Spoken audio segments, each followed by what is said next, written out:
Hi Orpheus, hi man. Thank you for stopping by, man. What's the time over there? You're 6 hours? How much? No, more. Uh, Behind, but that would be morning. Quite 9 a.m. Oh, well. Okay, that's odd. For example, 9 a.m. in the morning. I'm just waking up. Uh, so you're going to bed in 9 a.m. in the morning?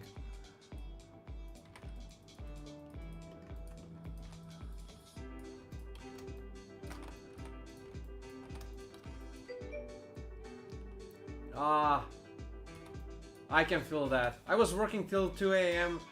Was developing something of another project.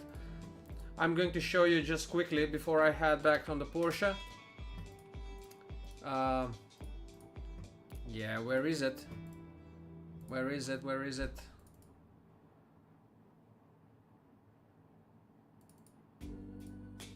Actually, I have just deleted the photos from Unreal Engine. Maybe I'll showcase that some other day.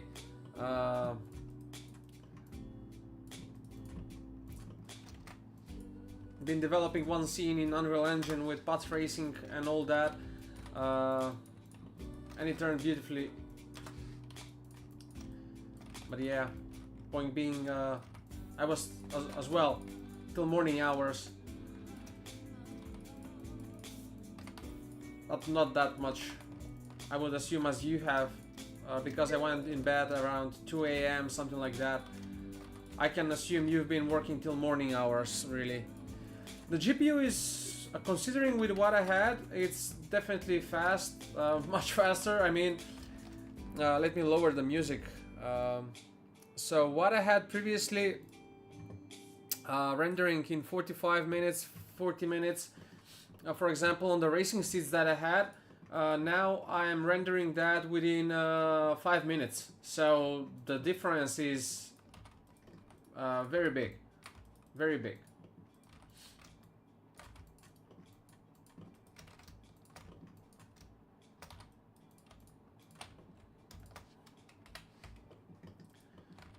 It's very big. There is no doubts about it.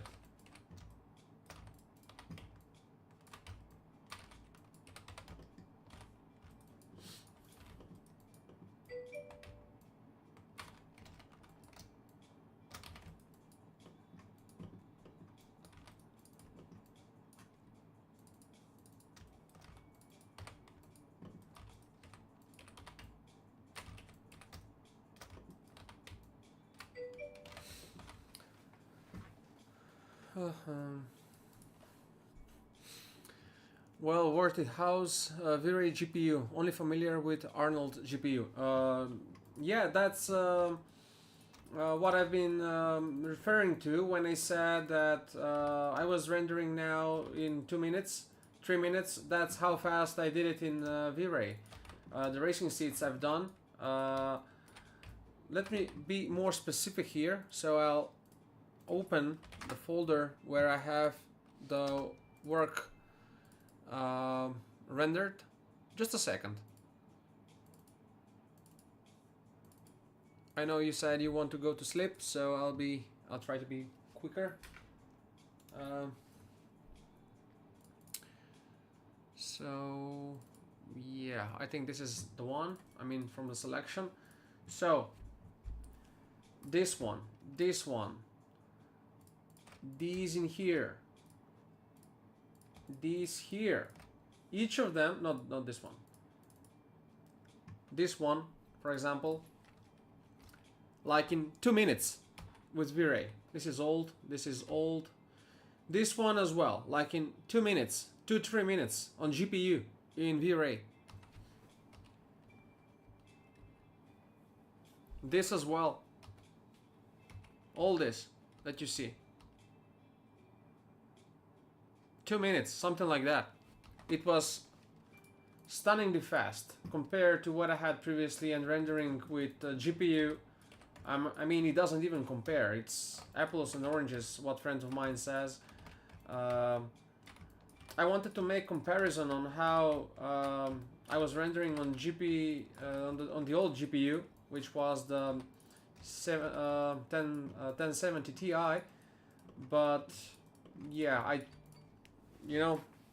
took it away, removed the GPU from the PC and all that, so effectively I wasn't able to do that. But yeah.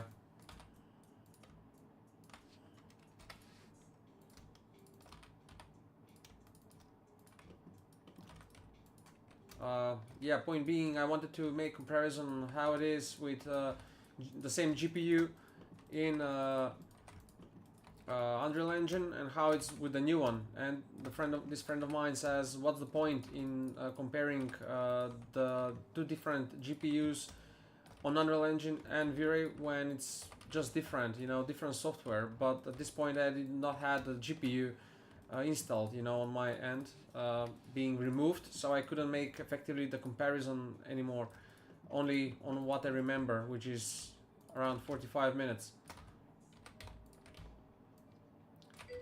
But yeah, I mean, anyway, it's just entirely different level, like I expected, definitely.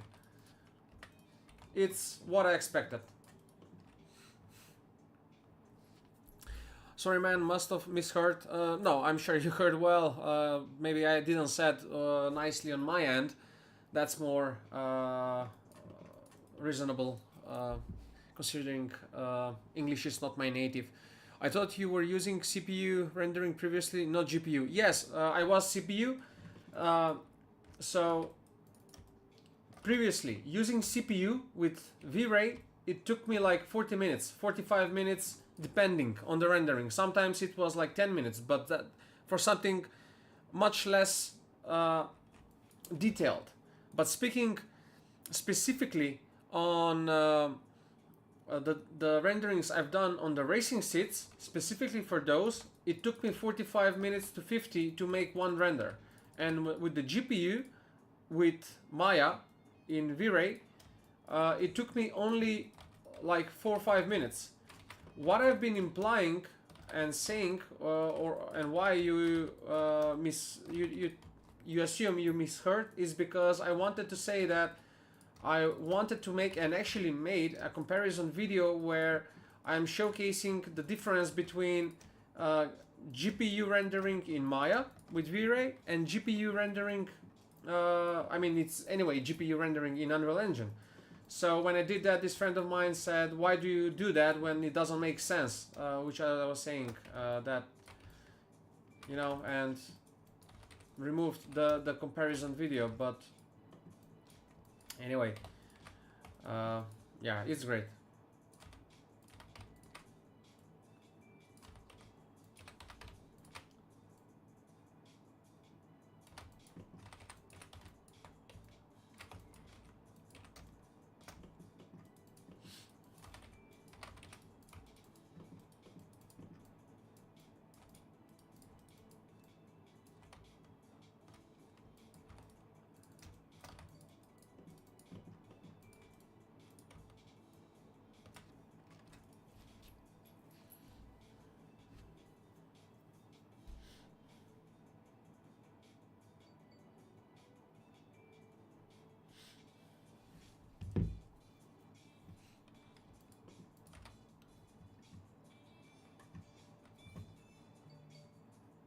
Why my chat isn't working there? What's happening? So this is the car from the client project that you're expanding upon. Yeah. If you haven't seen the car previously, so let me show it to you.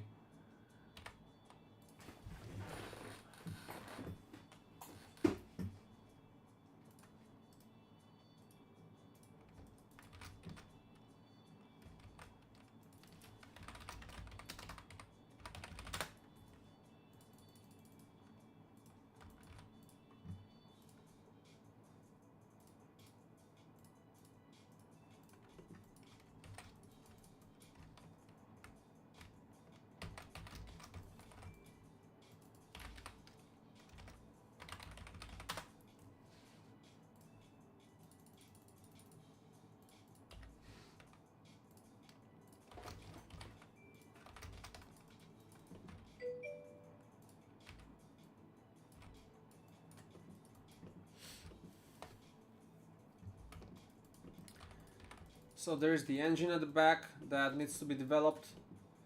The rear suspension, more into details. The wheels are already developed. This is what I've had developed here. So the details on the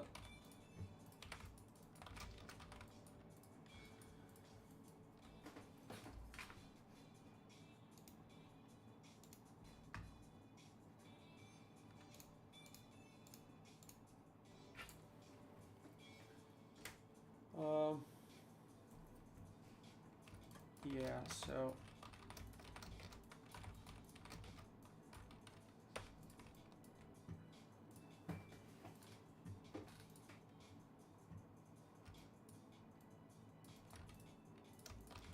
you see there's everything in here, like in detail.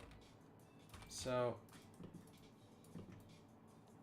that's the tire assembly with the calipers in details, all that, which I intend on really visualizing it at the end and all that.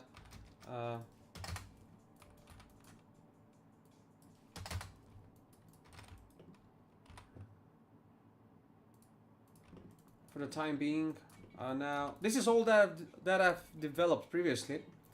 So now what I'm doing is basically trying to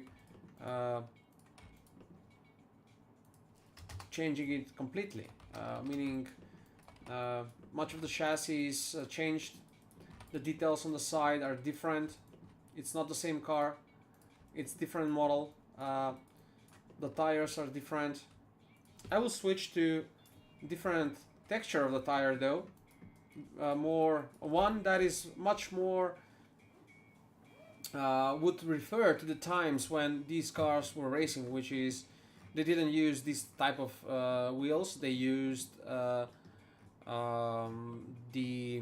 Goodyear ones, like Dunlop maybe, like this, you know. So it's going to be much simplified like that. So that's something I need to go back and reconfigure.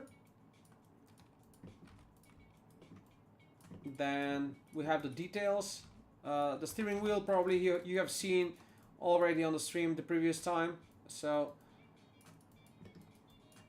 the stitching and all that with normal maps, it's going to look very nice. Now I am in the process of developing the dashboard and the details on the dashboard. Yeah, we'll see how that turns out. There are a lot of details in here, so need to be mindful of those. There they are. So we have some inscriptions here. I have plans on just, you know, drawing all this in Substance Painter. Then these details here to add them to be more, you know, with how they look here.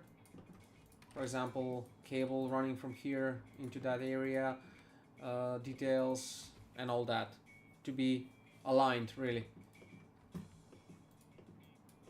So first things first is to might try now to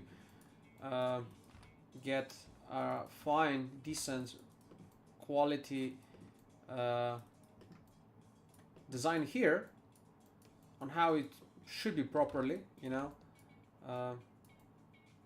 in line with what I have over there. So I'll try maybe that.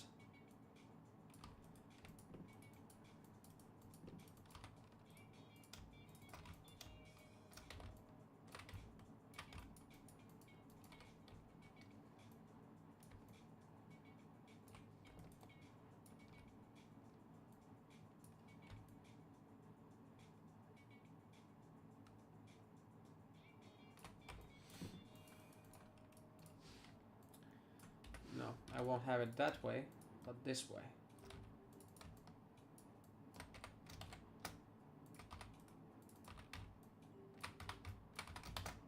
It's more suitable, it gives me more control. And there you are. You have it.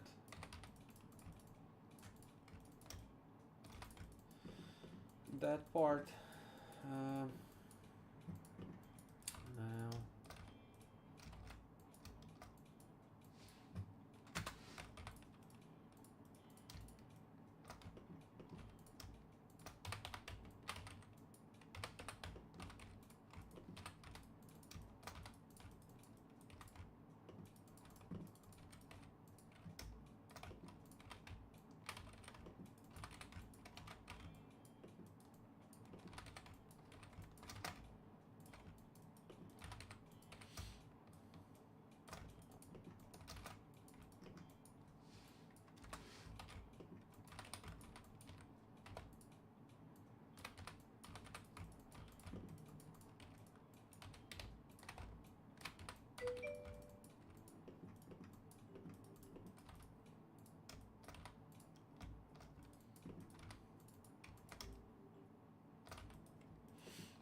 To be quite honest, I never understood what they mean when they say high poly, not subdivision modeling. To me, it's quite the same. For example, this is what I see as high poly. Not to that extent though. I'm not going into that high poly. But subdivision would be,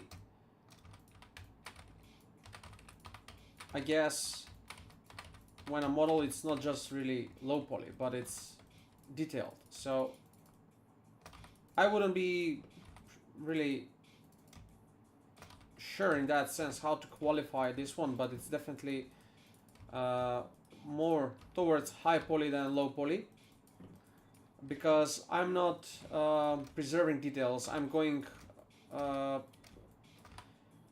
to create a detail as far as I believe it's needed, so to project what it needs to project when it would be used for a game. That's how I'm trained. That's how I've been developing models. Meaning I'll have a model that will have enough details for when you see it, you wouldn't think like there's missing something, but it's not going to be ultra high poly like into the tiniest of details, because it's just not necessary. For example, let's say we have in here like these circles right here on this key or whatever that is on that lock. So I would do that, but I wouldn't go like, you see, I wouldn't go in like to be like this, you know, subdivision to, I don't know, smooth it to some crazy amount of polygons. It's just not necessary. So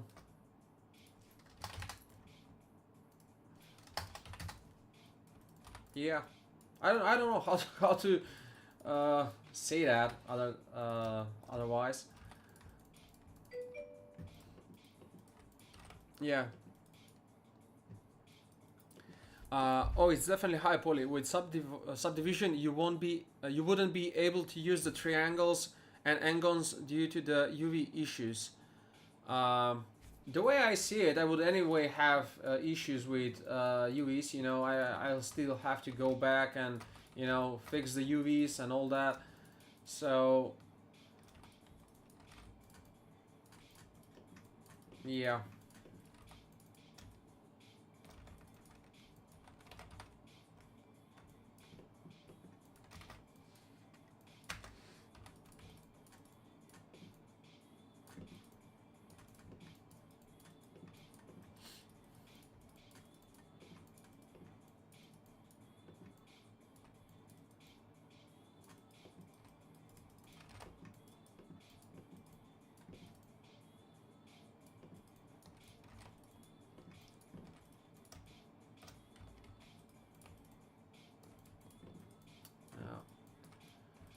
This is something in here that I don't like much. Yeah, it's quite off. Need to find a way on how to...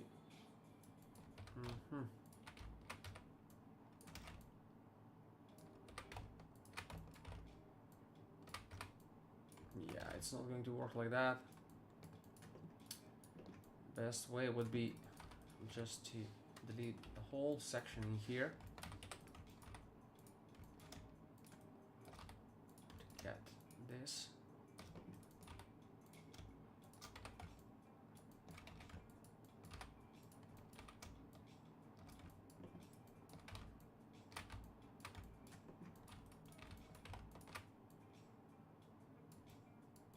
Yeah, that would be way too off there.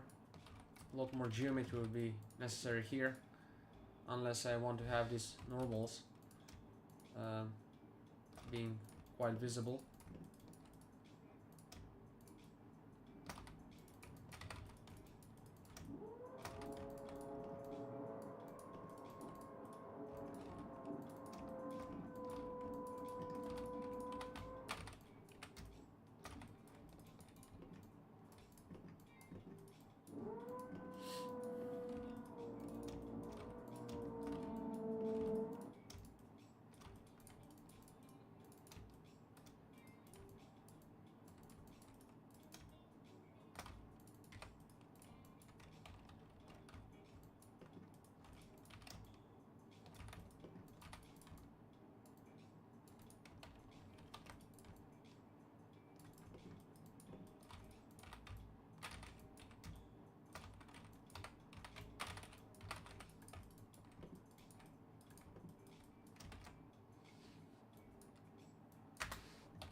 I'll take that as a compliment, man.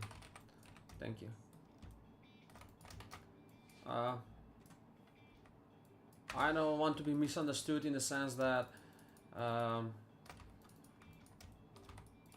want to brag about it, but I do believe it's harder to do that in Maya than in softwares like Blender, where you can just use a lot of nodes and you'll get things done, or yeah, in that specific way. So it's much easier. And when I discuss someone who's working with Blender, speaking about things and you know how you approach this and that, we discuss, and he just says, oh, I did that like in an hour or something. In Maya you would need days, if not weeks. And that doesn't go to say is not like detrimental of the software. It's just you need to invest much more time and care into doing what you need to do for some things, not all things, but the takeaway is that the things are unique and much better looking. So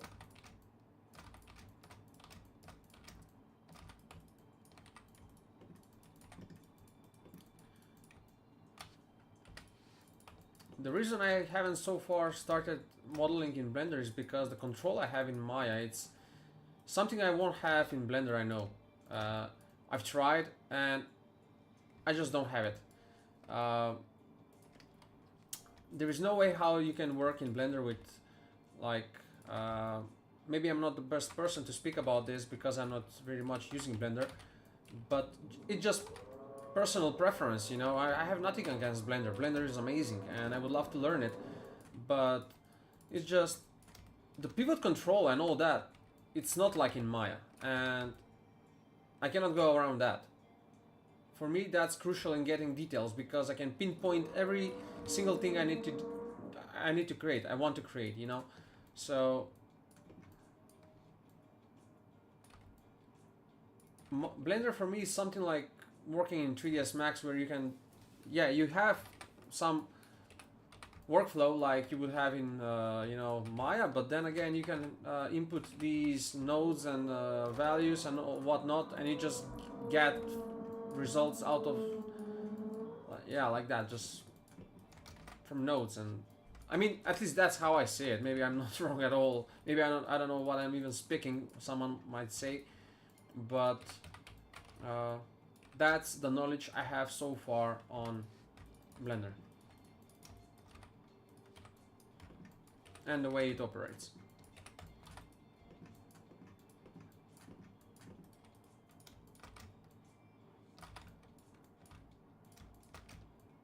For example, in Blender or somewhere, you know, they would make these like manually. I don't want it to be manually like that, or automatically. I meant to say, I want it to be made in details. Like every fine detail, I want to have control over it, to adjust it exactly how I want it, and all that.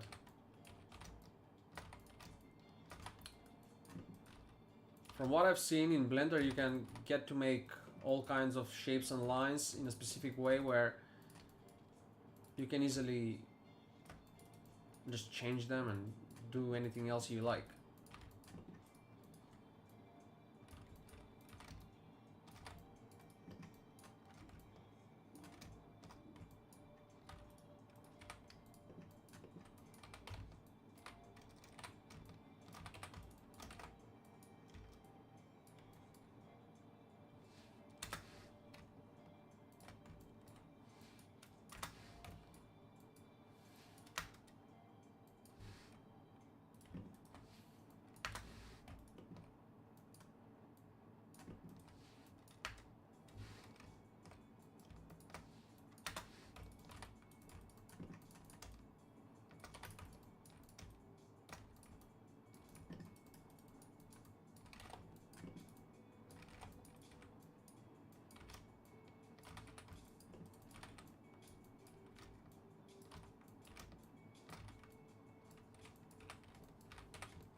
Just a sec, mate. A bit focused here on making this. I think the way Blender has edges is as a distinct feature is cool. I mean, a lot of things are cool about Blender, but you know, it's like it's not AI, but a lot of the modifiers in Blender are like using AI. You know, how did you do this? And he's like, oh well, I use this plugin or that plugin, I use that tool or that tool. In Maya, you have tools, but you don't get to use all those tools. You have to learn how to model everything by yourself manually with the tools that Maya has given you, because those plugins not necessarily are allowed in any studio that you might enter, you know, to work. So when you have to rely on yourself, that's when the artistry happens. It's not like, okay, I can bevel this, like, you know, and straight away it will be done. So that's not something I like. I like to use it to the point where it's just convenient. For example, I wouldn't go creating a circle, you know, vertex by vertex. I will use a square, you know, a circle, a cylinder. While I'm speaking, square, I'll use a cylinder, you know, but for the things that are necessary, like you have to go around the geometry and fix it and make it work. So those things are crucial, and just like this here. So I'll try and do something else, which I believe will be quite not that much important, but I'll just like to go and do the details. So for example, I'm sure that there are other ways in Blender that you can do this like very quickly, but in Maya, this is the only way I know how. So I'll just try, and yeah, that's pretty much about it. Like the optimal, and this is the only thing that makes sense for the model itself. You know, it cannot be like that big. But what I can do different is have this here, and then maybe increase this to a point like that, and now make that extrusion once more to a point that's here, and reconnect these so we give some thickness to this part. But then again, I want to make the bevel around this, so bear with me. I'll just save it here because it may crash. That's the stupid thing I would say about Maya. It would crash multiple times, and yeah, even upon saving, sometimes you can save, you know, a file and still it's not going to be saved. It's going to crash. Now also for the purpose of this, I figure maybe it's better to make it yeah, I'll just approach it like this. That would be too much smoothed out. Yeah, add these details in here, not very nicely made. That's self-critic at me, you know, but I wasn't really mindful on when I first went about doing this. I was just trying to finish it up as quickly as possible because time was of the essence, you know. So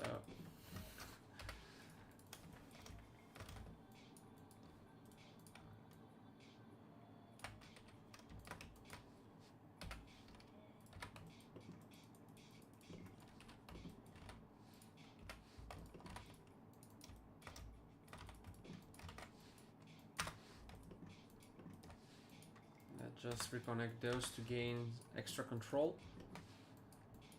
Oops, that bit rushed.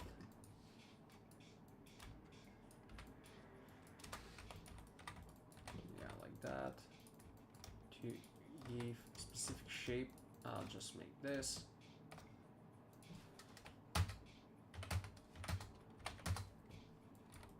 that. And it's looking much better now. Now I'll take these. These just edge flow. It's looking much better, right? Maybe it ain't exactly how it is on the reference, but after all, I cannot even see the details of the reference and how they are exactly. So pretty much what I'm doing right now is just translating things into what I believe are right, you know, or looking nice. So bear with me when I make some changes. Now, this in here is a bit tricky because we have this geometry with this one, and yeah, so yep, that's quite larger there, which is why one thing is just to actually make this slightly bigger, maybe like that. Should be just fine. And now make it intersection like that, and reconnect these in most suitable way for us, not necessarily how it needs to be done.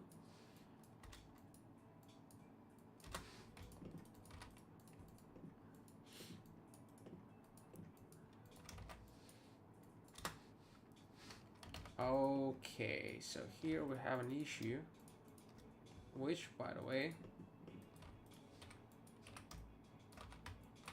yeah, this has to be fixed. So now, you see, these are the details that sometimes would take your time, and you wouldn't have to do them in other softwares because these shouldn't happen, you know. This is pretty much done in Rush. I'm not necessarily rushing the whole model and everything. I'm taking the time to make the details, but I didn't saw this, right? So look at that now. Okay, where has that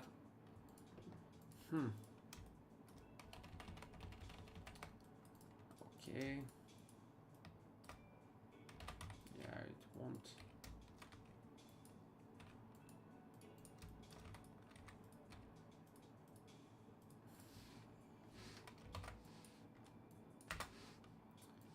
There's a different way. It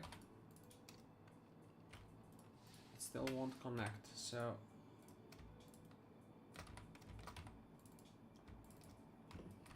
yeah, there it is. Okay, so what we need is just this.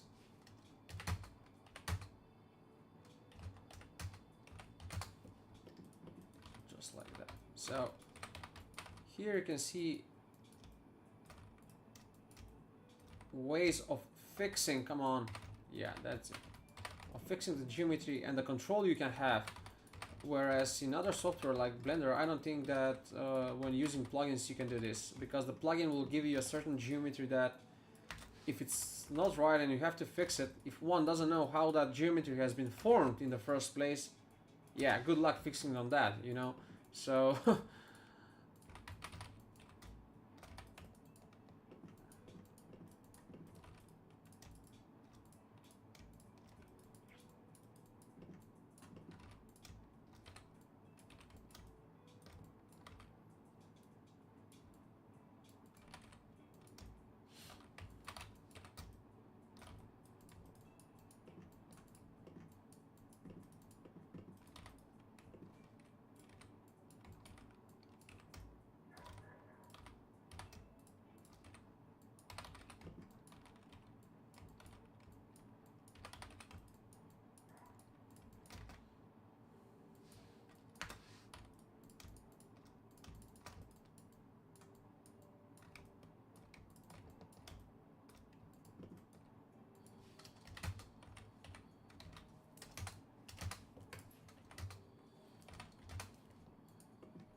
Yeah. And the way I see that, that's only better, you know, that's only good.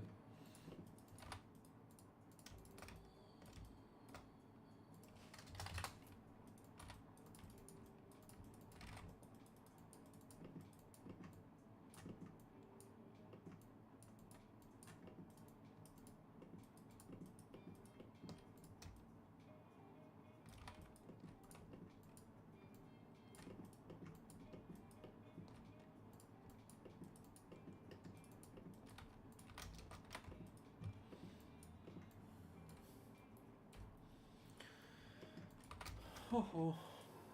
I was doing something in Unreal Engine. I wish I could have. I could show you. Maybe I can turn it up simultaneously while I'm doing this to show you something. What I'm working towards. I was working towards yesterday, late in the night. I could barely sleep because of it, because I was thinking all the time on it. You know, I wanted to make it so badly, but then again, I haven't streamed like in 5 days. I have been very busy with doing some projects, so yeah, that's why I went back now, because I really miss it, the streaming and the conversation. It's been quite lonely for 5 days, you know, developing only for clients and all that. Just a sec, just a sec. Orpheus. The car material. Yeah, that's pretty much what I've developed, you know, in for Unreal Engine. The node. This is something else now, guys. Whoever is watching. So I've made. This is Post Racing now, by the way. So I'll just use Lumen because it's going to be much faster. And let me just, yeah, the light. It's directional light I'm using right now, so I have to lower it here to probably 5 or 1. Yeah, maybe even less, like that, so you can see more of the details on the car. So my idea was to have all the brands that I'm using for my 3D work, which is their graphic cards, the microphone brand, the Oculus Rift, the monitors, the keyboards and all that, really integrated into the livery, this simple livery on the car. So now you can see the flakes on the car, really how they are in a car. Maybe to some point, you know, exaggerated in my case, but they can be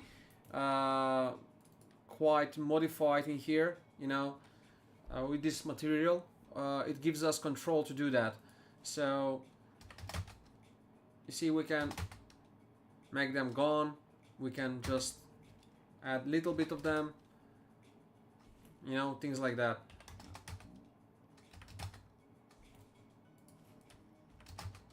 Even bigger, much smaller to how I had them previously, which is much better, like much more aligned with how they really are in real life.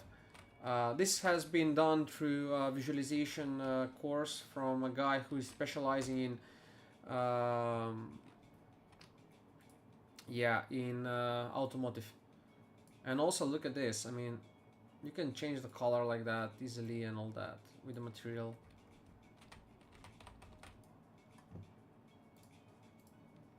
So I planned on doing this. Yeah, actually, why it has been like that, it's because of the camera itself. So I have a cinematic camera, which you can see here. So the quality is much different, and you will see the results that I'm after. So this is lumen light, which can be rendered Orpheus, believe it or not, in like 5 minutes. Like the whole 10 seconds animation, it's crazy, and the quality is very decent. But then if I go and use it path tracing, the quality is even better, with excluding the lights, the glass lights in here, which I have optimized them, but then I had to close the, you know, the Unreal Engine, so to begin working on the Porsche. So we had glass, and it was with clear reflection, this one, yeah, and it's going to work. So Let me save it this time, so I don't have to go back several times and do that.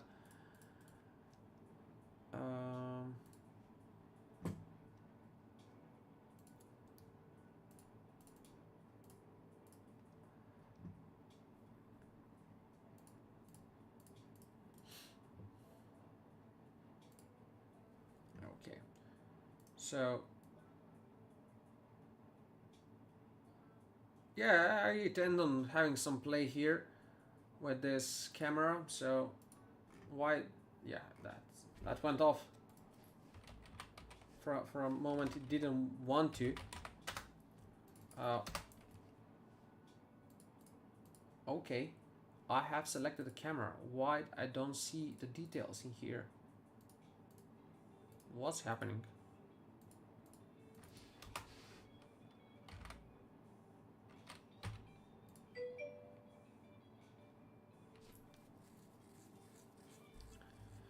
Do you limit the FPS in UEFI to stop the GPU going crazy for no reason? Orpheus, tell me, is the stream on your end okay? Can you see what I'm working on right now, or the stream has stopped? Because for some reason I cannot see the camera here, and this hasn't happened before.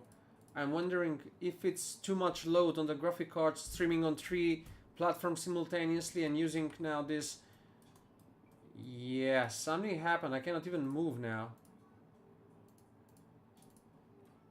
Yeah.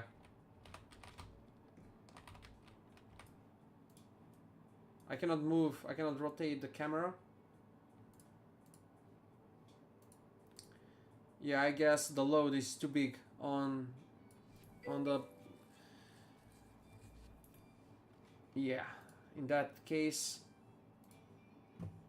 let me. Okay, now this is bottlenecking, I guess. I'm just going to. Yeah, just that. I'd be done with it. I guess the PC couldn't take it, you know, running both, so. But you get the idea.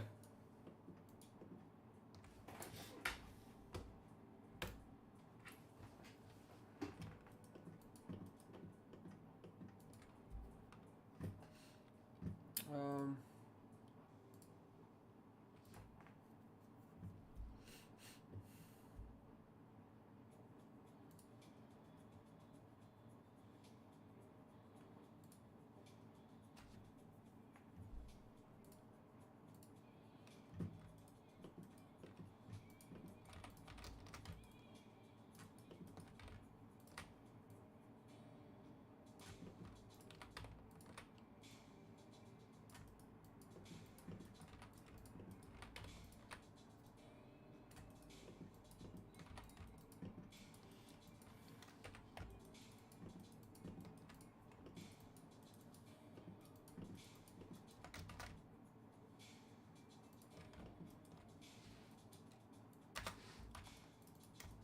because I intend on making this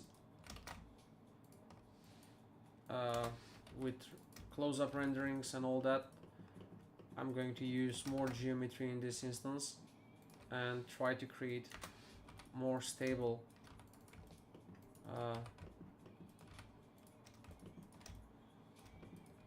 geometry as a result. So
Orpheus, how's the weather there in US?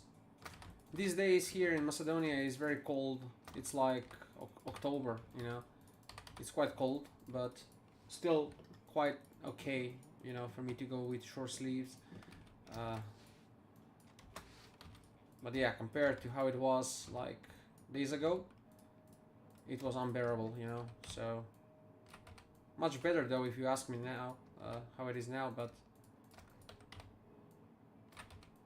and we had a lot of rain, a lot of rains these days. Uh, yeah, it's been pretty much crazy. Crazy in the extent that they're building a lot of big buildings, so to speak, here. Like we had, you know, houses in this municipality, and all of a sudden they're building like buildings for 10 families, you know, to get in. So it's pretty much crowded, and it causes issues with the water and all that. Oh yeah, sorry, I have mistaken you with Lori. He's from US, and he usually was waking up early on in the mornings like this, like you. You were in the Ireland, UK. I know, I forgot, and that's why I actually thought that you were 6 hours behind, because instantaneously I thought you were from. I took it that you were from US. My bad. Sorry for that. Anyway, so and yeah, especially in that part of the world, Scotland, UK in general, Ireland, the weather can be quite messy, right? You get to have rain a lot.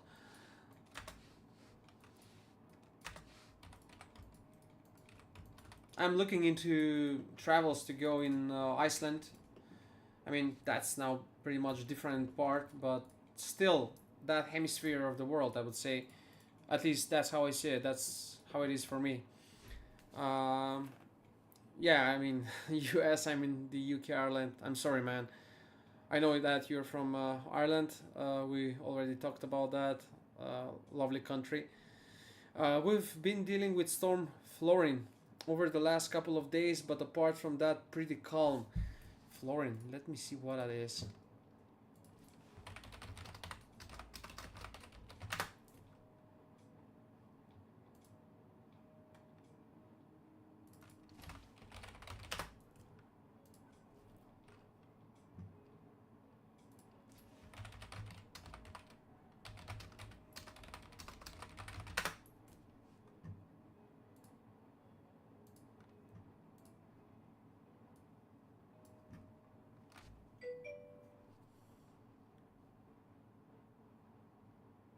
Look at that. What a lovely landscape, man. Floris. Yeah. Why did I read? Oh yeah, you wrote Florin. Floris. So I read well. Okay.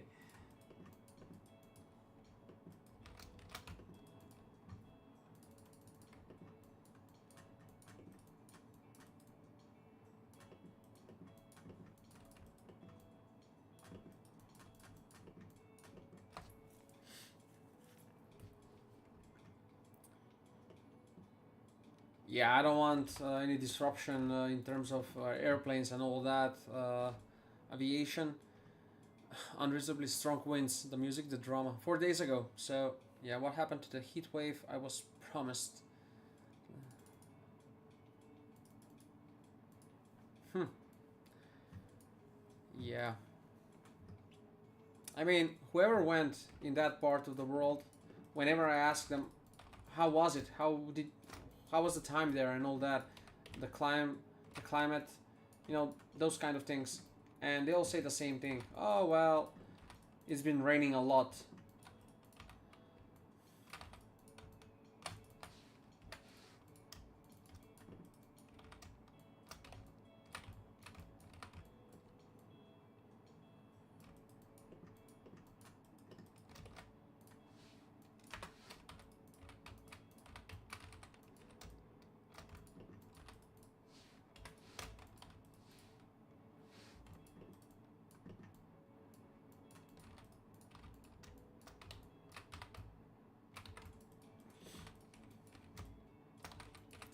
We just got a mild rain. I mean, it was very heavy though, but still, how to say this, related to global catastrophes and rains that have occurred in other places in the world, this wasn't like anything too big, too scary, so to speak. But even that can cause very major issues for our infrastructure here in our country because yeah, we're just underdeveloped in that sense.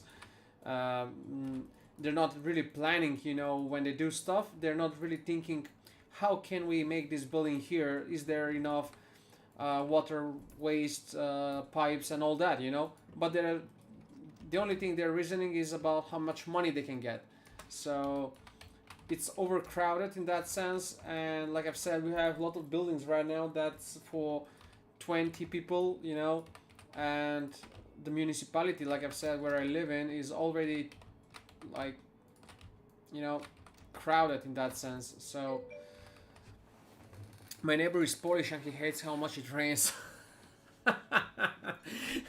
Apparently 2060 we could be under tundra due to the Gulf Stream shutting down due to global warming. uh, I will say there is no global warming, but there is climate change, which is different thing.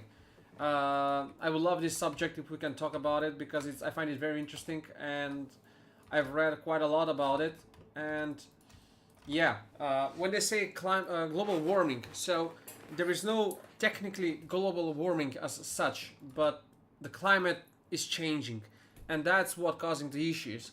So still, it's in a way global warming, but yeah, I'm not now the best person to speak about this, but there has been one very nice scientist who has very well explained this, and it was shocking. I mean, how serious that is, and all that, of course.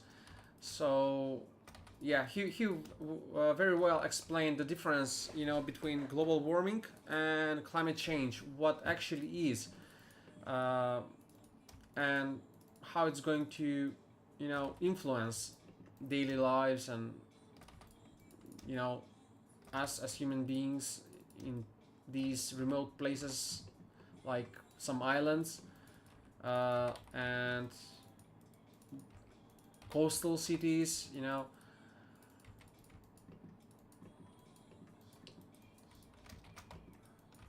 Yeah.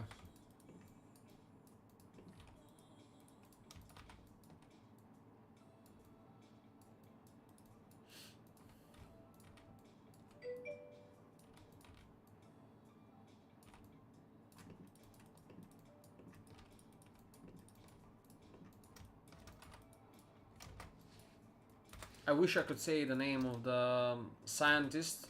I was very much into it, and watching these videos of one scientist going against a full amphitheater of skeptics, and oh man, the arguments he had, it was just fabulous to watch. But yeah, I'm no scientist. I wouldn't be able to put in words what he has, but it left a big mark on, yeah, what I was really concerned with, climate change and the global warming. I was thinking the same and all that, but yeah, he said it so well, and it made so much reason, so much. He made such a great point, you know.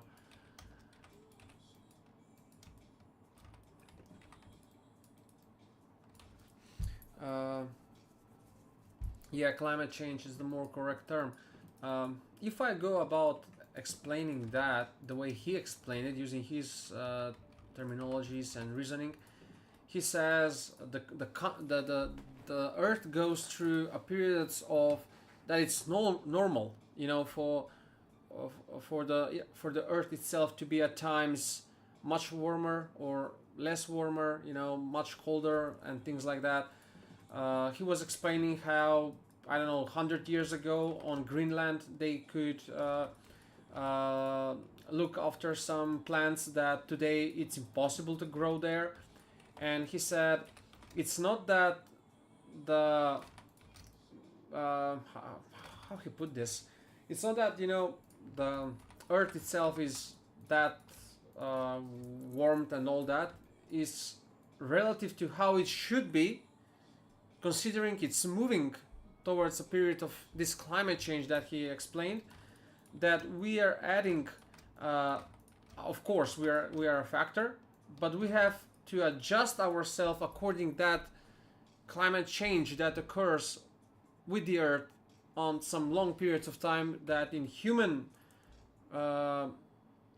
in our time it's just too long. For example, he's speaking about thousands of years climate, how they work and how they go, which of course will be long gone by then, you know. But yeah, like I've said, I'm no scientist, so I wouldn't be able to say what he has managed to translate and all that, but it was really eye-opening.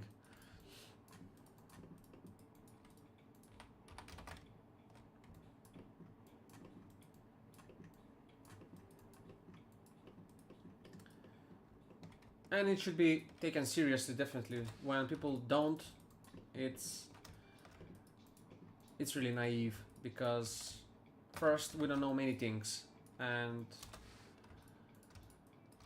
yeah, there is one thing I always say, which is you cannot ever be safe enough. Like, you can always take an extra precaution or, you know, measures to make sure that everything is just going to be, you know, okay.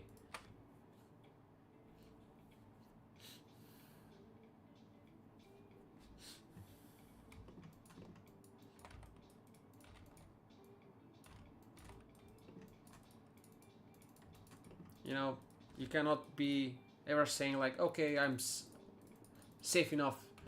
There's no such thing as safe enough. So always something can happen, but we shouldn't be also like, you know, these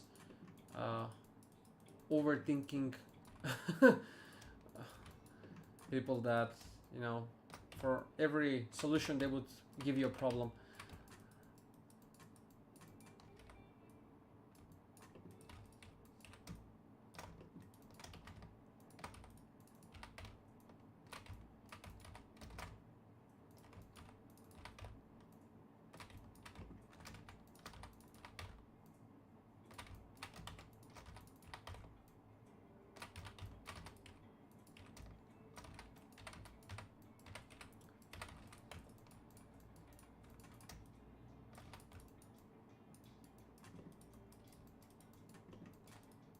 I'm talking a lot for a guy who doesn't want to stand a lot in front of a camera, but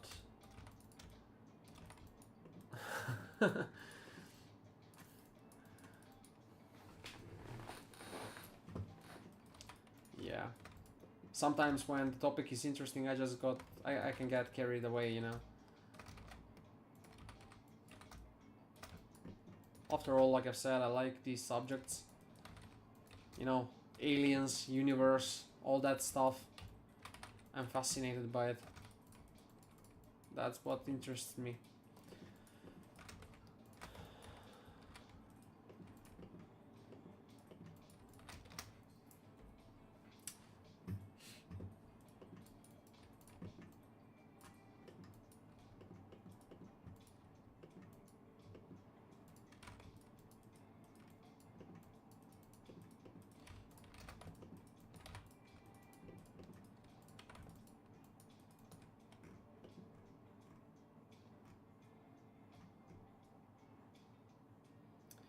That's actually something entirely different thing. On the bottom, it's not a cable from the key, but it's some holder placement here down for these cables. So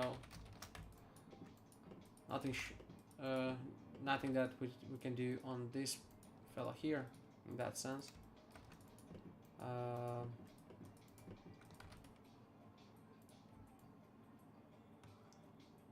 I'll try and sort this out according what I'll best use for viewing.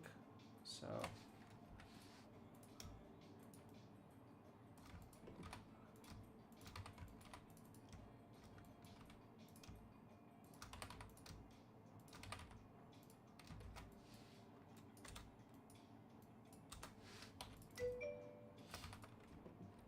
They say the Gulf. Oh no.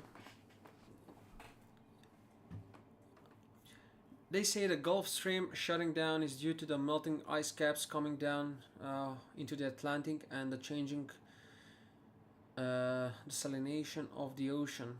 So do you just block out by eye? Um, you mean for the objects? First to touch on the previous thing that you mentioned. That's scary as hell, man. The implications that would cause itself are, yeah, immense. Uh, Speaking about the blocking out, definitely I do it by the eye. When I don't need to do it otherwise. Definitely I'm doing it by the eye, because approaching a model, seeing or realizing I won't make it entirely how it looks because I don't have the necessary references, so to speak. Meaning I cannot get like too many photos of this specific model.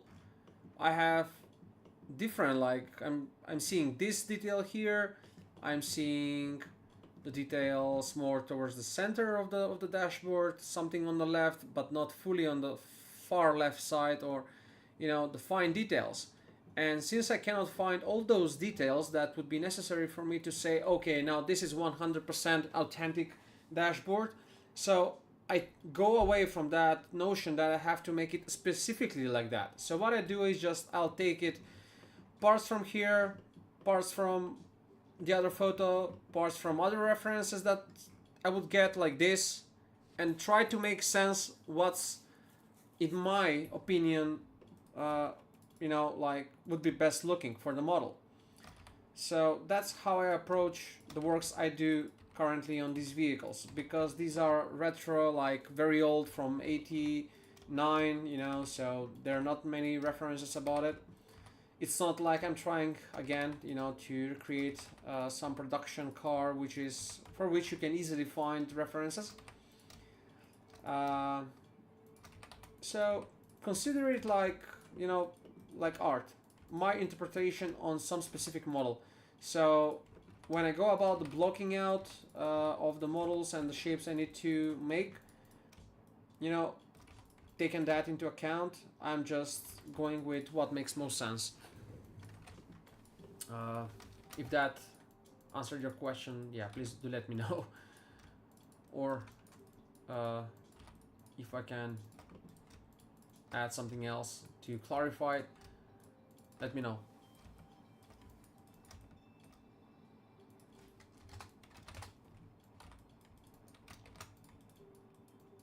But generally speaking, yeah, that's what I would do. So, for example, I'll tell you here. You see, I have made these cables here, but they're like scattered, because when I've made them, according to the vehicle I was making it, was older version, and also the authentic vehicle the client had was in that state. Now, on my end, for my purposes, I would like to have them made like this, probably, because the idea of this vehicle is to have it, you see, like new tags of the year after that, after the initial make of this vehicle, which is taken from 88. What I'm doing now is for 89. So with that in mind, I am planning on making just a sec, I just got a comment on YouTube to read it out. Hi, you're modeling the body of car or only dashboard? I'm not sure when this comment was made, so if you're here, right now I'm modeling the dashboard of the vehicle. The body of the car, it's already made. I already made, so I'm refining the car details and all that to go towards finalization of this vehicle. So yeah, here's a bit showing off on the suspension, which is going to be great for visualization later on. A lot of details in there.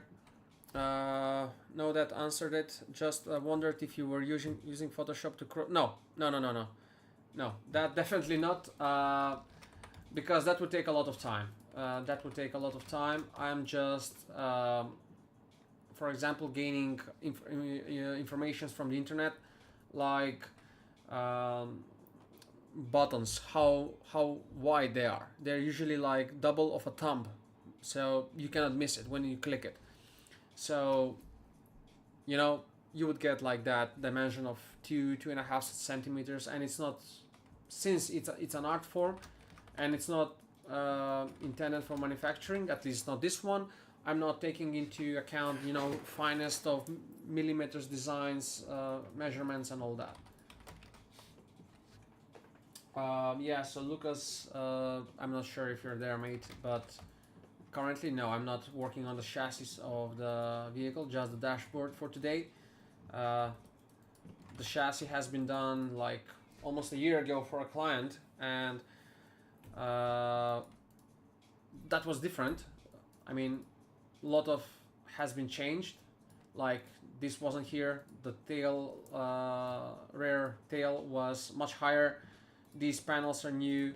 The whole geometry has been refined on the doors. The front more or less changed geometry in geometries here. Details, no holes, no duct tapes across the car, because the original one had duct tapes, so to hold some sponsor, labels, things like that. Basically, what they had, they couldn't they couldn't imprint the sponsorship onto the chassis itself. They put a paper, and on top of the paper they put these duct tapes. I mean, it's so amateur way of making that. I don't know how they let them raise that, but considering it's back in of '88, yeah, not surprised.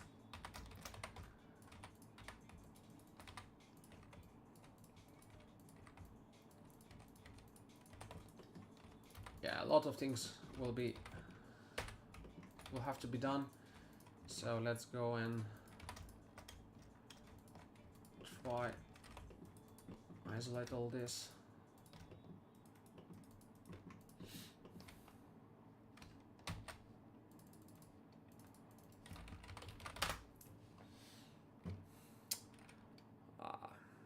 I'm very sorry that I cannot get the chat working, from multiple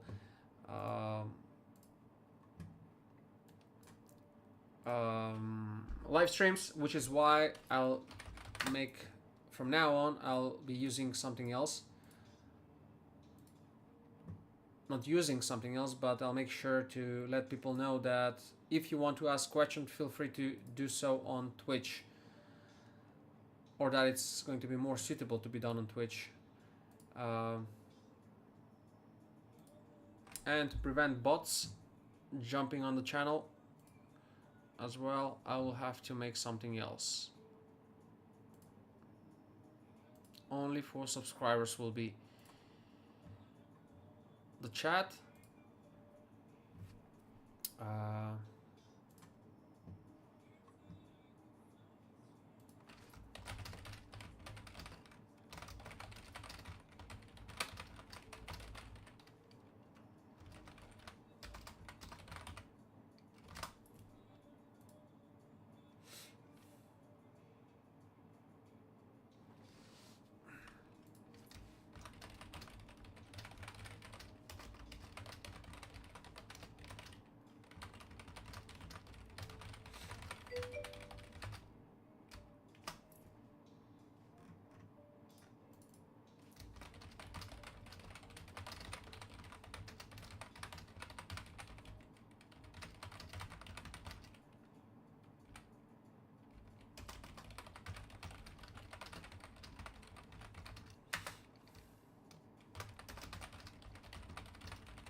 Okay, I hope that's is helpful for anyone on YouTube. Um, what's the time? 11:30. Yeah.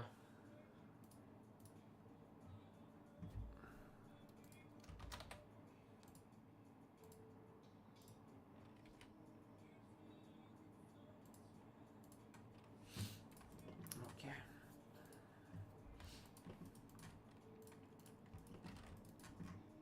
So, considering I have to change this, I'll use different layout of uh, the dashboard. Now, this is according Kramer Racing and what I'm making actually, but this is from 89, and what I have is from 88 using these. So thanks. Thank you, Orpheus. I wouldn't have seen the question. Hi, where are you from, and are you working professionally as a 3D artist? Hi, Harris, and I am from Macedonia. I am working professionally as a 3D artist. Currently, I am working on an old piece developed for a client, which I am refining entirely so I can be able to add on my portfolio in the future, enhancing basically on what I've done previously. I'm usually streaming all the time on Twitch, consistently on Twitch. YouTube is not so much consistent in that sense, considering the chat issues I have. But yeah, why I say this is because if you have any questions, feel free to direct them through Twitch, because I would definitely not miss on them there. Orpheus, mate, thank you once again for letting me know that. I would have missed the question from Harris. Okay, so I'll make the dashboard according to this one because I like it more with all these gauges here. Although, you see now, Orpheus, for example, I'm taking the wheel from this. This is the design of the wheel, how it is. But I would like to change now the details of on the dashboard, so I won't have these computers here. Maybe I'll leave one, but I will add different gauges from here. So like I'll make these 3 and these 2 on the far left. So these are pretty much the same, and yeah, these should be the same. So I'll already have this made.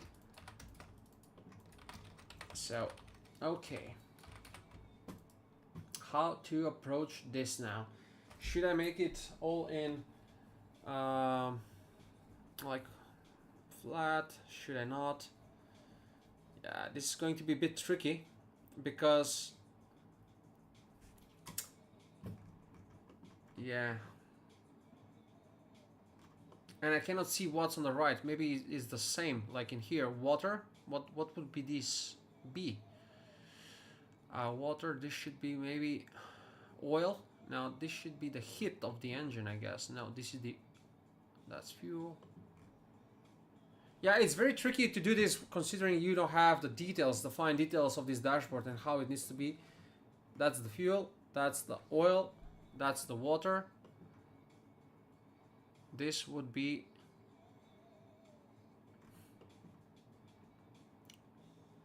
fuel consumption.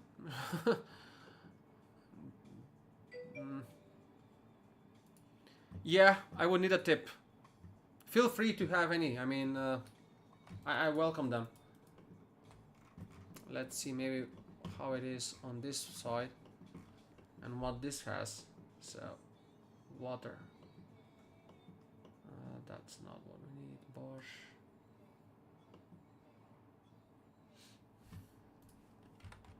Yeah, I'll definitely have one, but previously I've made it like this, so now I'll take different approach and I'll make it more like that, which has dents into the geometry itself.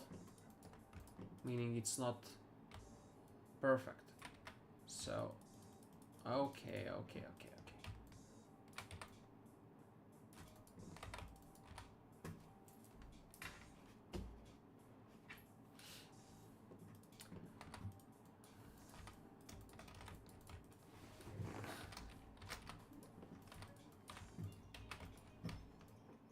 Oh, the sun is back.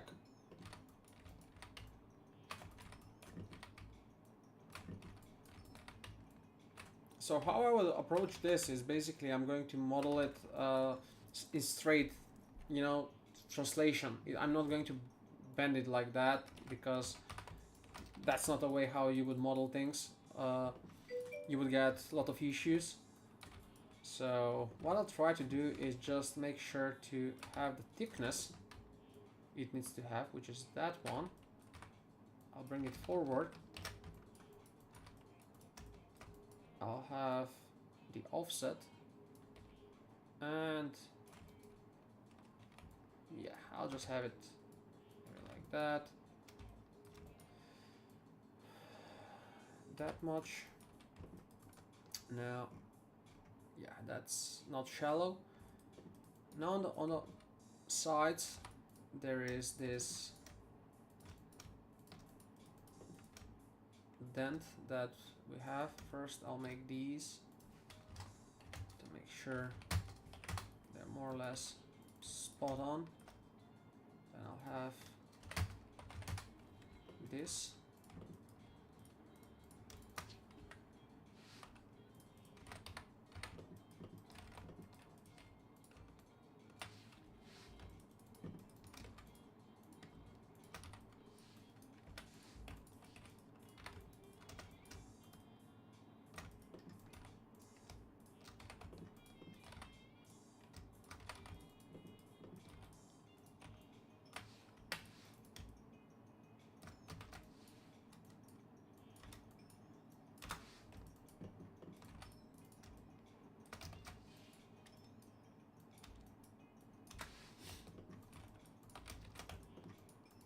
Harris, if you're there, blink twice.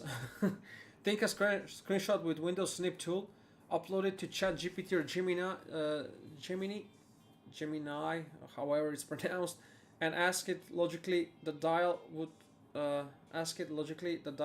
would the dial represent in the context of the others. That's a great take, man. Great tip, and I would actually definitely take it.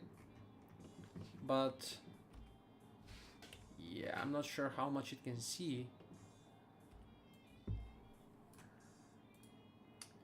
Okay, so I'll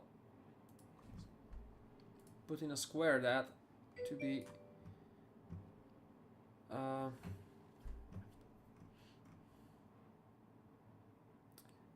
tachometer.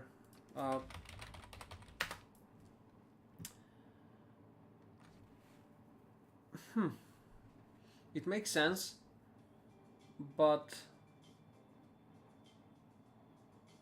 it has no.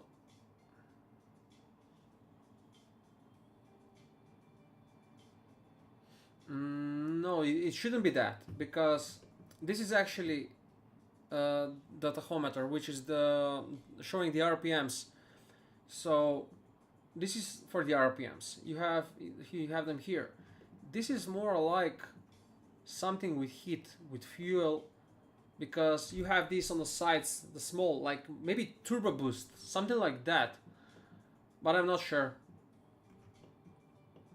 Now, it has some inscriptions in here, but I cannot read them. The references are so small. I'll have the YouTube chat here simultaneously put, so to be sure not to miss. Jesus, I need like 3 monitors maybe. I thought, 2 are fine, but for streaming, I would definitely have a good use of having probably another one on top or something like that. Let's go back to, yeah, this in here. I'll make the others here with circles, but I'll leave this one in the middle the square one, because I like the Bosch, all that texturing and the details. So now, considering I will need more details and this is going to be on the very much front, I'm going to use some more geometry in this regard.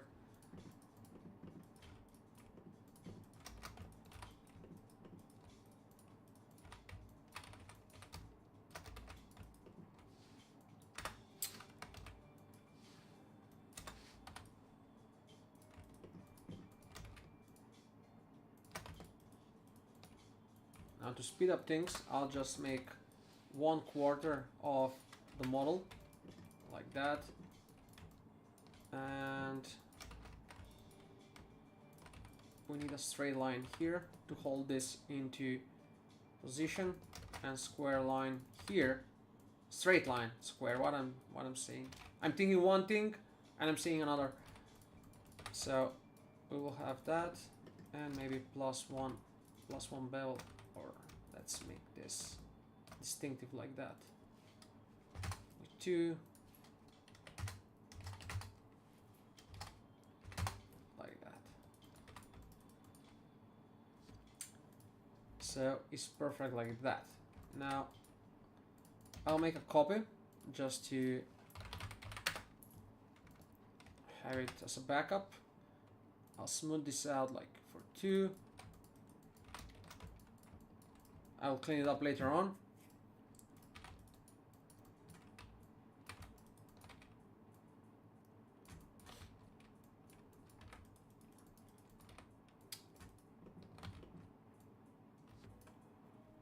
And this is on the very fine edge there. So how to approach this can be, I'll try something. I'm not sure if it will work, but let's just, yeah, there it is. So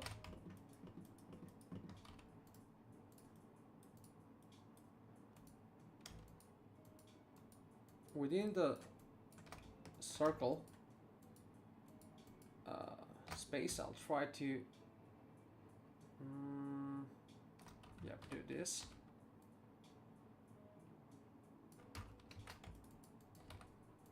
Flatten that. Okay, that's soft selection, something like that.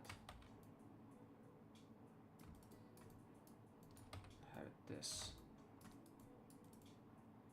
I'm not sure if it's going to work because the geometry is not nice there. I'm gonna have to add much more details. Orpheus, it's always a pleasure, man, to have you. Have some fine rest. Yeah, talk other time. Bye bye.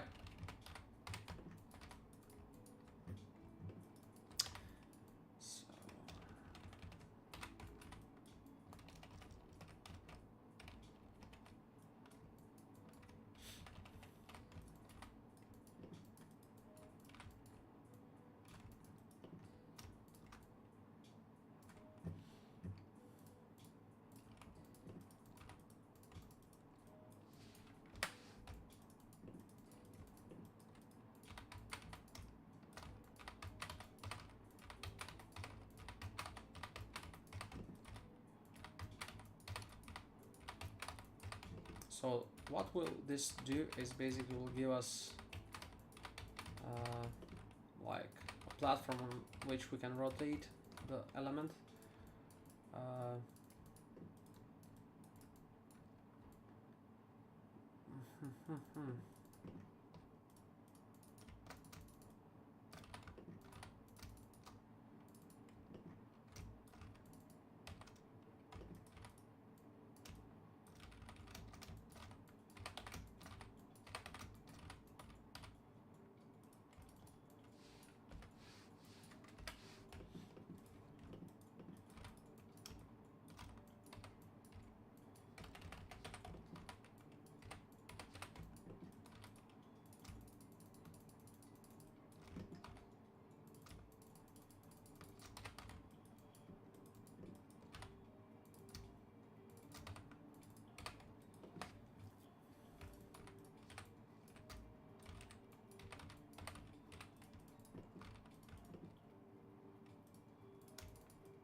Now, considering, you know, the shape of the exact element is not right, like it's not perfect.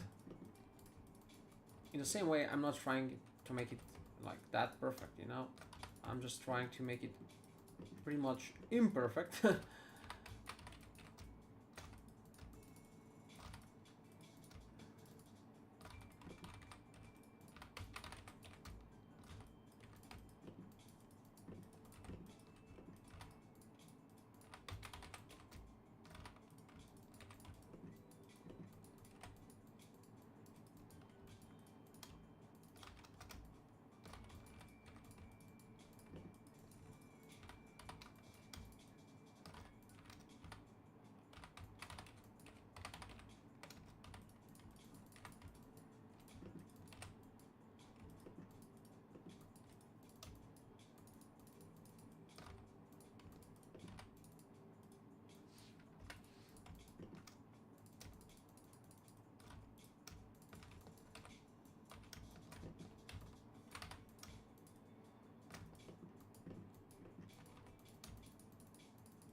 Haris, are you working something in the 3D industry or just curious?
god, the camera started tripping.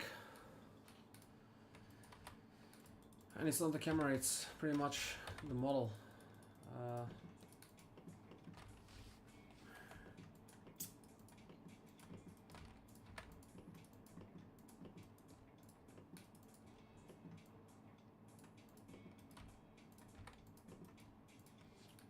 Such a fuss for something so small.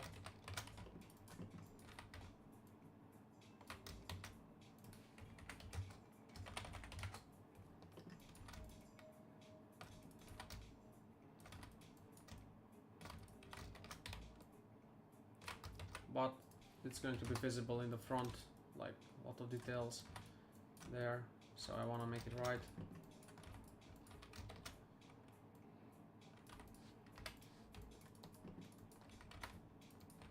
Still not finished though.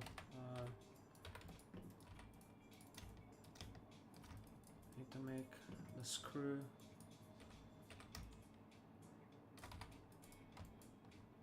This won't have this many. But this is at the end. No need whatsoever.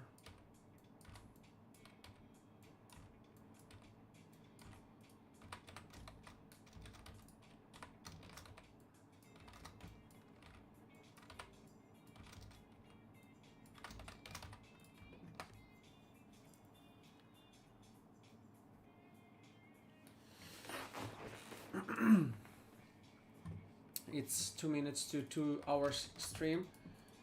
I'll be streaming for probably an hour more to see what I can do with this particular stuff here, and then I'll have to go back and continue developing the Unreal Engine visualization I have in mind.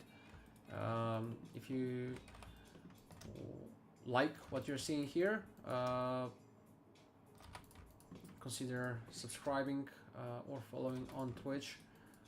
I would say Kick as well, but yeah, there's not much on Kick there, I'll say that. So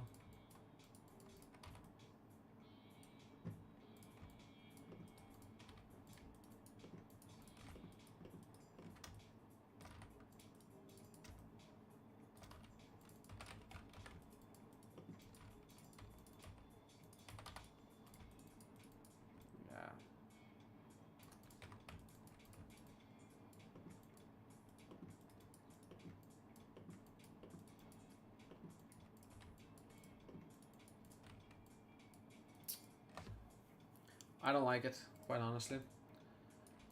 And if I don't like it, then it means it has to be redone.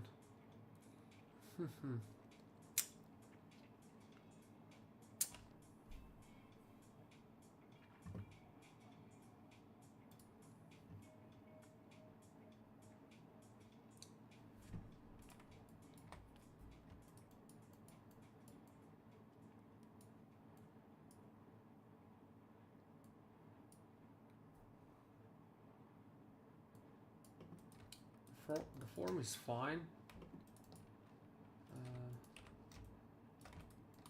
This is not even connected. What the fuck?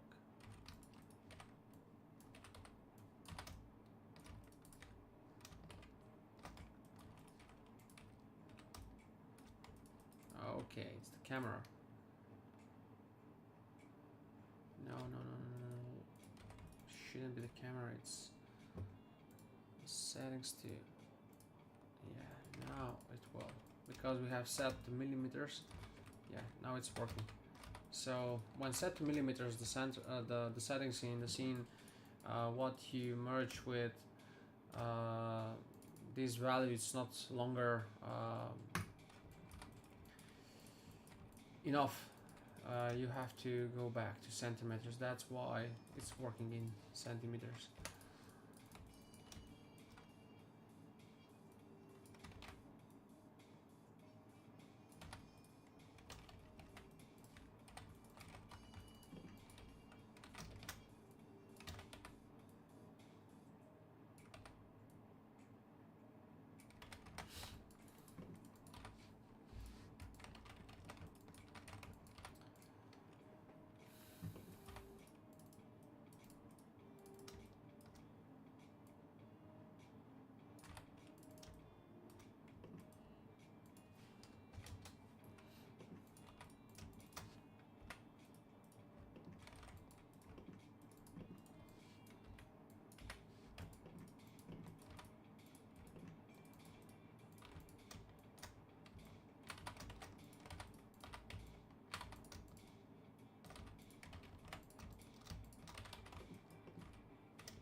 Yeah, it's like we picked up one of the most detailed parts.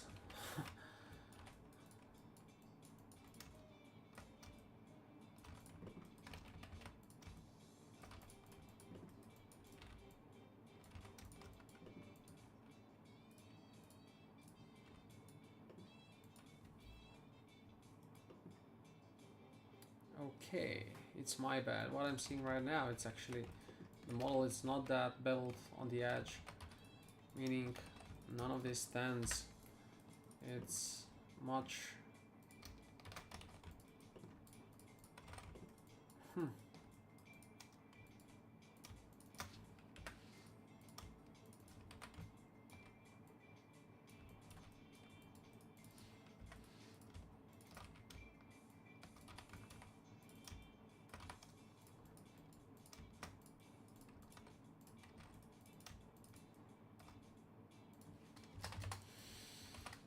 It has this fine line on the edge, but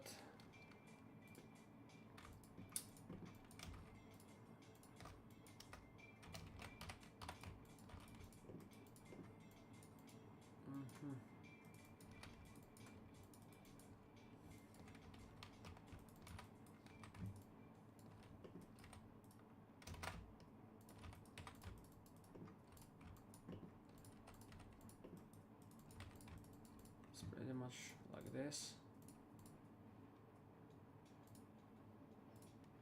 Not that, but this. So now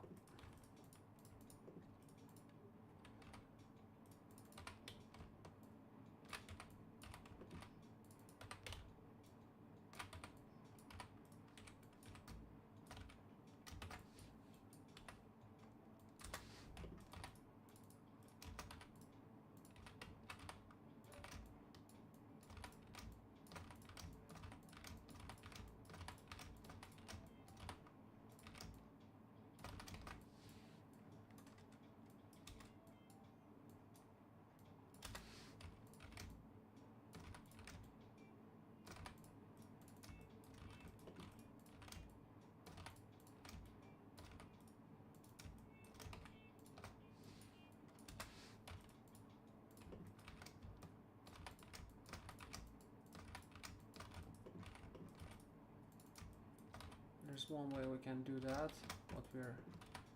What I just wanted to do. That's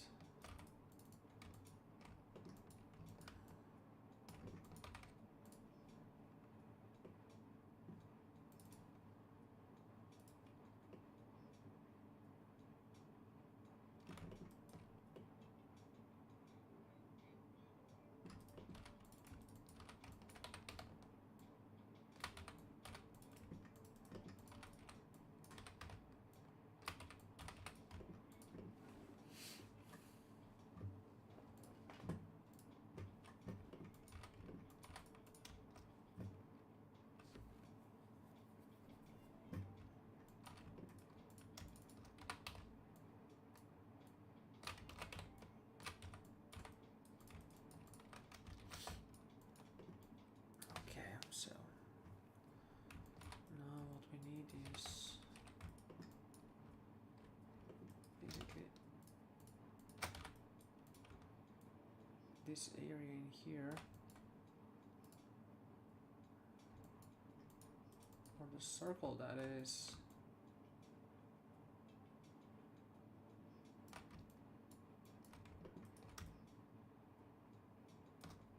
Here,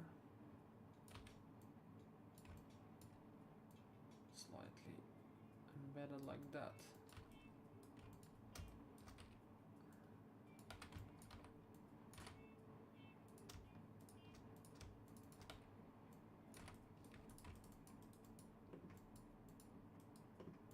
This is much more likely than what we have because there are no big dents on the sides. It's pretty much like that.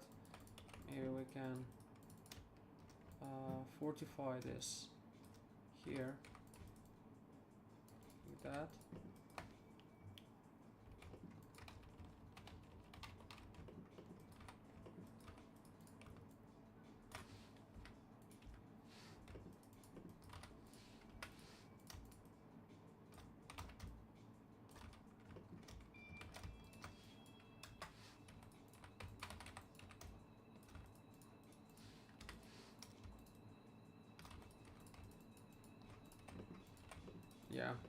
we are definitely on the right path right now. So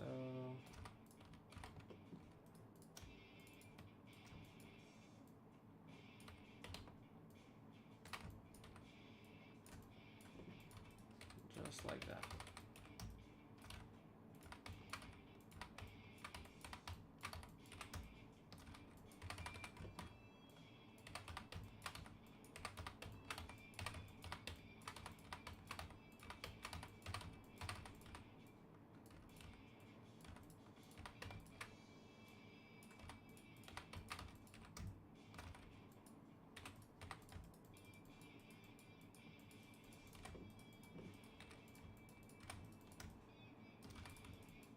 There it is. It's looking nice. Maybe we can even ease off on these on the edge to make imperfections, just like that. It's looking just like what we were after. Maybe it took some time, but it's looking nice. So what we need is a small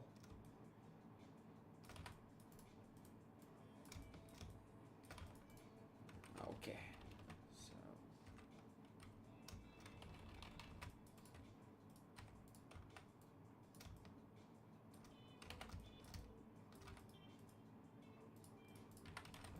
yeah, that shouldn't happen, but it did. It does.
I don't think it's necessary really to go into those details. There's going to be anyway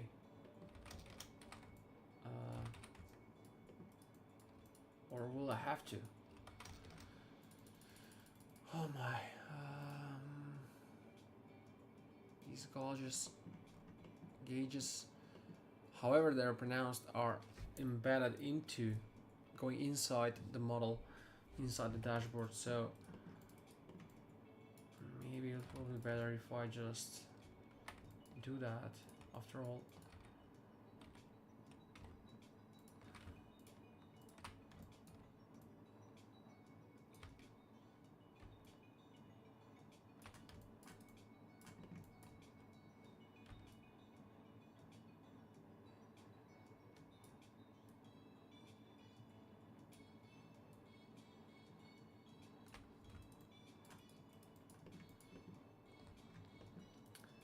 That's pretty much there. And the other one is here, pretty much.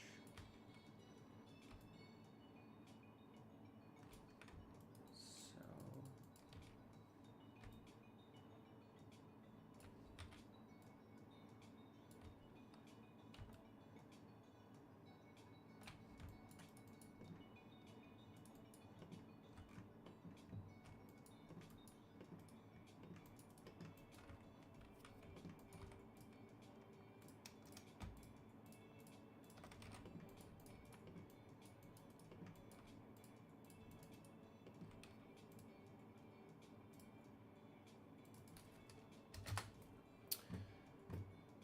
what's the time? So yeah, 2 hours and 26 minutes. 34 minutes more I'll be streaming, and then I'll cut this and we'll continue other time.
Let's see what ChatGPT will say about this. If the left next to it, it's water gauge, and on the right in front of the driver or behind the steering wheel, we have the important RPM or tachometer gauge. What? And the oil on the far left edge. Far left. What this edge might possibly be, because if I ask specifically for this one, he might not know what possibly. Yeah, so right next to the water temperature gauge and to the far left of the oil fuel level. Yeah, but it's fuel, battery voltage, oil temperature gauge, we have that. Oil, fuel, water, transmission, gearbox temperature, but it would be like that, so it's not.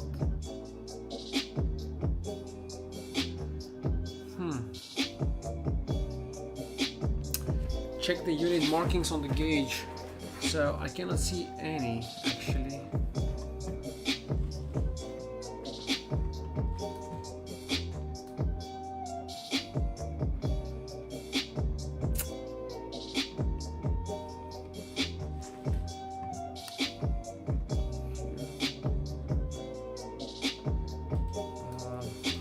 We already have fuel P, oil P, fire, gas, water, oil, out,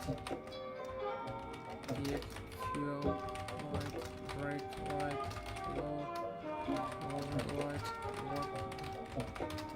water. Let's see if I have other reference somewhere, somehow, but I don't think so. I don't think so.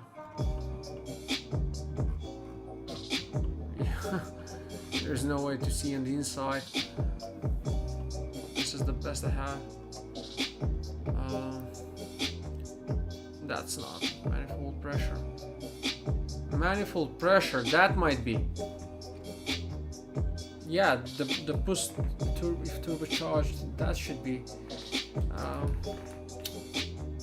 Or maybe it's this one, but this is the RPM. This should be actually maybe the boost if turbocharged. These are turbocharged.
Yeah, 10 more minutes I'll be streaming and that will be all.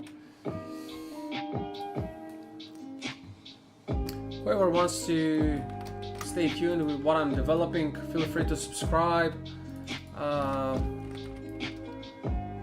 It's much appreciated. It will help me. I mean, I will be doing this anyway, so it's not that if anyone subscribes or not, I'll be doing it or not. I love doing what I'm doing. I'll be anyway doing it. You know, this is what I do daily. What I'm working on. So yeah, that's pretty much it. This is much closer from what I can see. So something like that, and I like it how it turns out.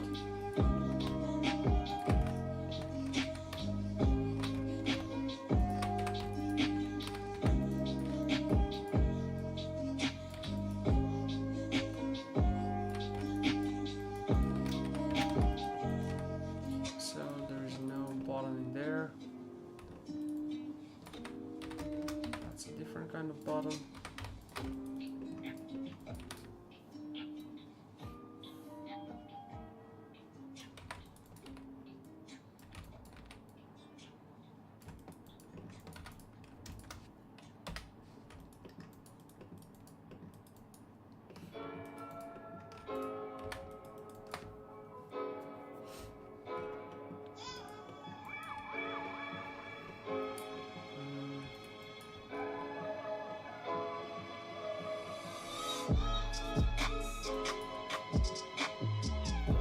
Yeah, there's no this handle here. I've done it for nothing basically.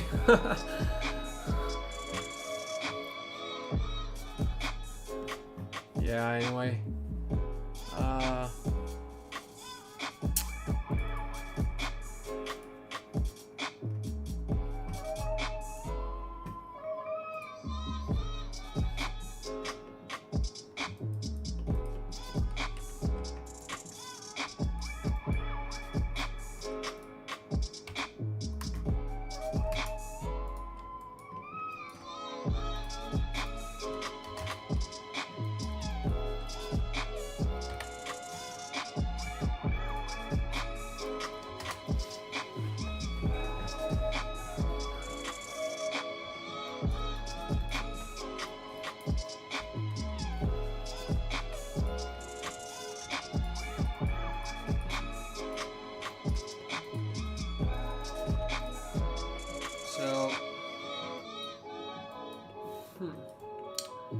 This won't make any sense to have it here because let's just actually put it in there somewhere here, like an extra gauge. No one hurt, never hurt anyone, you know, so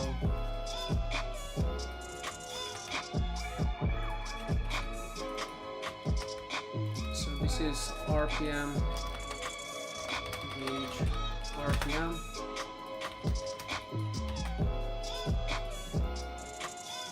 And it should be straight from the steering wheel on the left, like that, maybe further to the left.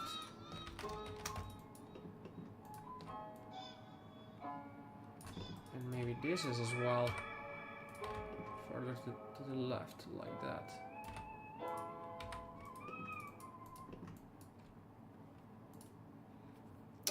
This is, it says gauge DX.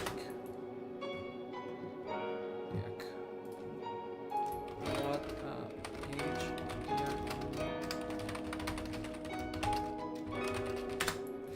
DX might be. Let's see. So, great question and very specific on the Porsche 962 CK or variants of the Porsche 964 two C Group C cars, the Diag gauge is a bit of a rare inclusion and not typically found on standard road cars. But here is what's likely based on historical race car dashboards and Porsche racing telemetry. Diagnostic display or fault indicator. That's interesting.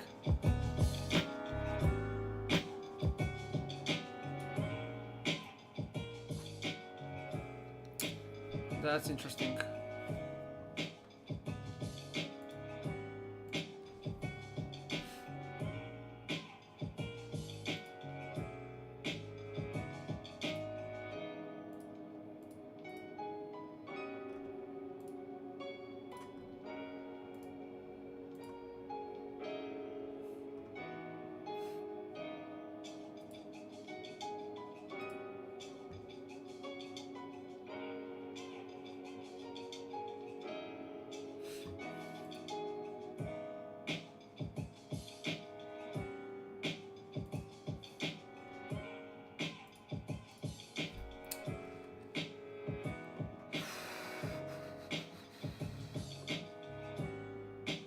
Fuel is what should be. I cannot tell really.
This is going to be my probably first car where I'll get to showcase all these details on the inside, this detailed.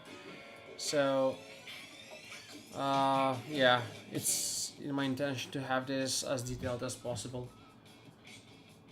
It's gonna look beautiful.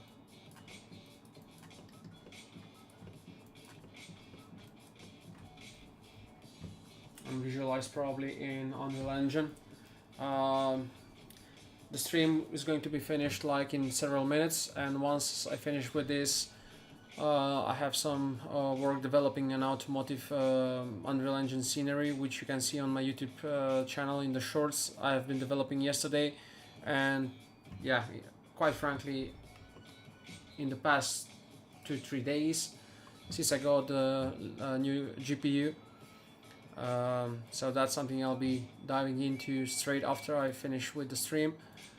For anyone who wants to write, I would urge you to do so on Twitch, because on YouTube I don't often see the messages as such. So yeah, I welcome any questions. Feel free to ask anything in regards to the work, or if you're yourself into the 3D industry. The purpose of why I'm streaming this is because, and pretty much everything that I'm doing these days is, the way I see it is, I'm working anyway on these things, so it might just as well, you know, stream it and share with other fellow 3D artists. And yeah, if anyone finds it interesting, you are more than welcome to join and share experiences or anything on the subject. So yeah, that's that. Later on I'll connect on it. Well, tomorrow I'll continue working on it. For now, that will be all. Feel free to subscribe if you want to stay with the latest developments and not to miss anything. 3 hours and 1 minute.